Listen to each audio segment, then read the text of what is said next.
नमस्कार, मैं हूं राजन झा। कांग्रेस के लोग युद्ध स्तर पर दो कार्यों में व्यस्त हैं। उनके गिरोह का एक धड़ा ट्रंप पर नजर बनाए हुआ है। ट्रंप जब अमेरिका में बोलते हैं तो दिन होता है, यहाँ रात। तो आप कह सकते हैं रातों की नींद लुटाकर कांग्रेसी ट्रंप के एक एक बात को बहुत ही ध्यानपूर्वक सुन रहे हैं। जैसे ही ट्रंप सीज फायर कहते हैं, उसे गिन लिया जाता है।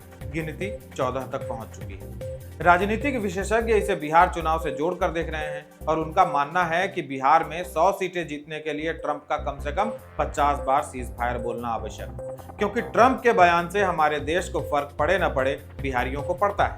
बिहार के लोग अब दिल्ली से ऊब चुके हैं, इसीलिए उनकी नजर दिल्ली नहीं, वाशिंगटन डीसी है। कांग्रेसी गिरोह का दूसरा धड़ा विभिन्न राज्य विधानसभा और 2024 आम चुनाव में हार पर आत्ममंथन कर रहा है। हार की समीक्षा की जा रही है और इसकी अगुवाई कर रहे हैं राहुल गांधी। पिछले दिनों ही राहुल गांधी ने इस पर शोध किया। उनका शोध लेख छपा इंडियन एक्सप्रेस में, जिसे बाद में राहुल गांधी ने अपने एक्स अकाउंट से भी पोस्ट किया। राहुल गांधी के शोध लेख का शीर्षक रखा गया मैच फिक्सिंग। इंटरनेट वाले सूत्रों का कहना है कि अभी अभी आईपीएल समाप्त हुआ है और मैच फिक्सिंग शीर्षक तगड़े कीवर्ड की तरह कार्य करेगा और गूगल खोलते ही उनका लेख सबसे पहले नजर आएगा। अब आप यह जानना चाह रहे होंगे कि राहुल गांधी अपने शोध या मंथन के बाद किस निष्कर्ष पर पहुंचे। मित्रों, आपको जानकर बिल्कुल हैरानी नहीं होगी कि राहुल गांधी उसी नतीजे पर पहुंचे हैं जिस पर वो पहले भी पहुंच चुके हैं। अर्थात उन्होंने वही बातें दोहरा दी जो पहले भी कही जा चुकी हैं। दरअसल राहुल गांधी को किसी ने कह दिया कि भारत की जनता बहुत जल्दी सब कुछ भूल जाती है। वे इसी बात का फायदा उठाना चाहते हैं। यही कारण है कि 2015 वाले राहुल के भाषणों और 2025 वाले राहुल के भाषणों में आपको 60% से अधिक समानता मिल जाएगी। राहुल गांधी ने अपने लेख में यह साबित कर दिया कि महाराष्ट्र का चुनाव असल में कांग्रेस और उनकी सहयोगी पार्टियां जीती, परंतु बीजेपी वालों ने बेईमानी करके स्वयं को जीता हुआ घोषित कर दिया। इसके अतिरिक्त इलेक्ट्रॉनिक वोटिंग मशीन और चुनाव आयोग को भी कांग्रेस की हार का कसूरवार ठहराया गया। यानी कांग्रेस के मुस्लिम परस्त नेताओं, उनके गालीबाज प्रवक्ताओं और जोकर राहुल गांधी की कोई गलती नहीं। सारी गलती ईवीएम की है, सारी गलती चुनाव आयोग की है। परंतु यदि किसी स्टेट में उनकी जीत हो गई तो वे ईवीएम और चुनाव आयोग पर प्रश्न नहीं उठाते, सत्ता की कुर्सी पर जाकर बैठ जाते हैं। ऐसा हम हिमाचल, तेलंगाना और कर्नाटक में देख चुके हैं। वायनाड में जब प्रियंका गांधी लाखों वोटों से जीत कर आती हैं, तो संसद सदस्य के रूप में खुशी खुशी शपथ लेती हैं।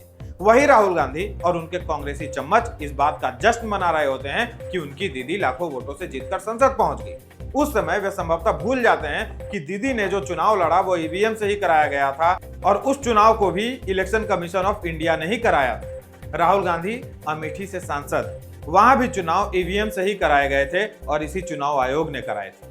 आश्चर्य यह है कि देश की सबसे पुरानी पार्टी कांग्रेस और लोकसभा में नेता प्रतिपक्ष को सुप्रीम कोर्ट पर भी भरोसा नहीं है, जो बार बार कह रहा है कि चुनाव जीतने पर चुप्पी और हारने पर ईवीएम को दोष देना ठीक नहीं। राहुल गांधी जो आरोप लगा रहे हैं वह पहले भी लगाए जा चुके हैं और उत्तर दिए जा चुके हैं।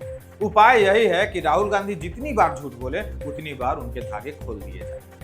राहुल ने चुनाव आयुक्तों की नियुक्ति पर भी प्रश्न उठाए और कहा कि खेल के प्रतियोगियों ने ही अपना अंपायर चुन लिया। उन्होंने सीजेआई को नियुक्ति पैनल का हिस्सा न बनाने पर भी प्रश्न उठाए। इसका उत्तर यह है कि चुनाव आयुक्त की नियुक्ति हमेशा से केंद्रीय मंत्रिमंडल की सिफारिश पर राष्ट्रपति के द्वारा की जाती रही। यह नियम कांग्रेस के समय ही बना और कांग्रेस जब सत्ता में थी तब भी अंपायर चुनने की प्रक्रिया यही थी। मोदी सरकार ने अंपायर चुनने की प्रक्रिया में प्रतियोगिता में शामिल दोनों पक्षों को शामिल किया। जी हाँ, सरकार ने इसके लिए 2023 में चुनाव आयुक्त नियुक्ति अधिनियम बनाया था, जिसमें पहली बार पैनल में विपक्ष के प्रतिनिधि को भी शामिल किया गया। कांग्रेस के समय केवल कांग्रेस और उनकी सहयोगी पार्टियां ही अंपायर चुना करती थी। इसे कहते हैं अपने पैर पर कुल्हाड़ी चलाना। अब तक जनता को यह जानकारी नहीं थी। राहुल गांधी के कारण यह जानकारी लोगों तक पहुंच रही है। आगे उन्होंने महाराष्ट्र चुनाव में मतदाताओं की संख्या पर सवाल उठाया। उनका कहना था कि 2019 में लोकसभा चुनाव के बाद हुए विधानसभा चुनाव में केवल 1.31% वोटर बढ़े, परंतु 2024 में दोनों चुनावों के बीच वोटरों की संख्या 4% से ज्यादा कैसे बढ़ गई। आरोप यह है कि वोटर लिस्ट में अतिरिक्त नाम शामिल कर लिए। मित्रों, यह पहली बार नहीं था जब वोटरों की संख्या लोकसभा चुनाव के बाद हुए विधानसभा चुनाव में 4% से अधिक बढ़ गई। इसके पहले 2004 में लोकसभा चुनाव में 6,30,12,000 मतदाता विधानसभा चुनाव में बढ़कर 6,60,00,000 के पास पहुंच गए, यानी 4.69% की वृद्धि। इसी तरह 2009 में लोकसभा चुनाव में 7 करोड़ 29 लाख वोटर थे, जो विधानसभा चुनाव आते आते 7 करोड़ 59 लाख हो गए। यहाँ भी 4% से अधिक की वृद्धि हुई। फिर 2024 में वोटरों की संख्या 9 करोड़ 30 लाख से बढ़कर 9 करोड़ 70 लाख होने में आश्चर्य कैसे। आगे राहुल गांधी मतदान प्रतिशत वाला झूठ दोहराते हैं।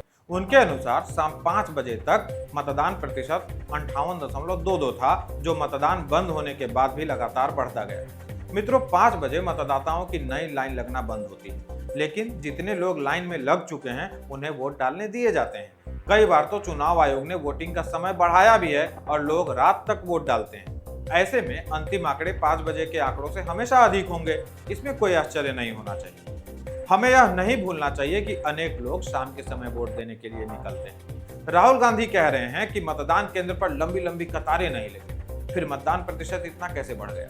मित्रों, पहले की तुलना में मतदान केंद्रों की संख्या बढ़ी है। केंद्रों पर एक साथ कई वोटिंग मशीनों का उपयोग होता है, जिससे भीड़ जमा नहीं हो पाती। सुविधा अनुसार अलग अलग समय पर लोगों के पोलिंग बूथ तक पहुंचने के कारण भी एक साथ भीड़ जमा नहीं हो सकी, या फिर हुई भी तो कुछ समय के लिए। इस पर तो आयोग की प्रशंसा होनी चाहिए। और सबसे मजेदार बात तो यह कि राहुल गांधी के अनुसार लोकसभा में कम वोट पाने वाली पार्टी को विधानसभा में भी कम वोट पाना चाहिए। राहुल जी, बात सही है। यदि पार्टी कांग्रेस हो तब तो आपकी थ्योरी बिल्कुल सही है, परंतु सामने वाली पार्टी ठहरी भाजपा, जहां हार के बाद दोगुनी ताकत से काम किया जाता है। किसी का पक्ष लेने की बात नहीं है, आप लोग स्वयं तुलना कीजिए। जब कांग्रेस चुनाव हार जाती है तो वो बहाने ढूंढती है। आज तक कांग्रेस हार की जिम्मेदारी लेकर जमीनी सतह पर काम नहीं कर रही, हार के बहाने तलाश कर रही है। कांग्रेस बिहार चुनाव में भी अपनी संभावित हार देख चुकी है, इसलिए इस तरह के लेख लिखे जा रहे हैं। लेकिन भाजपा ऐसा नहीं करती। भाजपा भी चुनाव हारती रही। हिमाचल, कर्नाटक, तेलंगाना समेत कई चुनाव हार गए। लोकसभा चुनाव में कम सीटें हैं, लेकिन कभी बेईमानी का आरोप लगाकर जिम्मेदारी से भागे नहीं। उन्होंने अपनी कमियां और कमजोरियों का पता लगाया, उस पर काम किया, जमीन पर उतरकर डैमेज कंट्रोल कर रहे हैं। आप कभी चुनाव आयोग पर आरोप लगाते हैं तो कभी ईवीएम पर ठिकरा फोड़ देते हैं, कभी कुछ। अपनी कमियां नहीं देख रहे, और यही बात जनता को अधिक चुभती है। सोचिए, आप बार बार महाराष्ट्र चुनाव पर जो झूठ बोल रहे हैं, इससे वहां की जनता को कैसा लग रहा हो। आपने गुजरात में वही काम किया। आज गुजराती भाजपा के नाम पर किसी को भी चुनाव जितवा देते हैं। वहां से कांग्रेस साफ हो चुकी है। आपको कुछ नहीं मिलता तो चुनाव आयोग को घेरने लगते हैं। घेरिए, लेकिन उसके पहले एक काम तो कीजिए। जहां जहां आपकी सरकारें चल रही हैं, वहां से पहले सरकार छोड़िए। एक एक एमएलए से इस्तीफा दिलवाइए, एक एक एमपी से इस्तीफा दिलवाइए। आप लोकसभा नेता प्रतिपक्ष कैसे बन गए? उसी चुनावी प्रक्रिया से, जिस पर आप यकीन नहीं कर रहे। तो पद छोड़ दीजिए ना, पहले दे दीजिए इस्तीफा। सारे एमपी और एमएलए का इस्तीफा देने के बाद कम से कम 2029 तक सभी विधानसभा चुनाव और फिर आम चुनाव का बहिष्कार कर दीजिए। तब जनता आपको सीरियसली लेगी। करेंगे ऐसा? देंगे इस्तीफा? बोलिए, चैलेंज। नहीं कर सकते तो मुंह बंद रखिए, जमीन पर उतरकर टटोलिए कहां खिसक गई आपकी जमीन।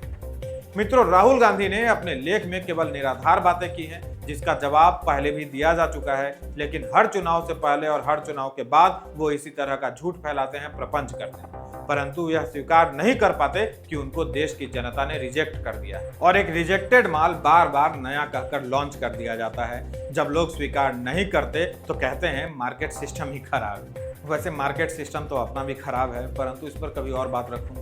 वीडियो को अधिक से अधिक शेयर कीजिए। यदि वीडियो पर इसी तरह कम व्यूज आए तो मुझे अन्य विकल्पों पर विचार करने के लिए विवश होना पड़ेगा। फिलहाल नमस्कार।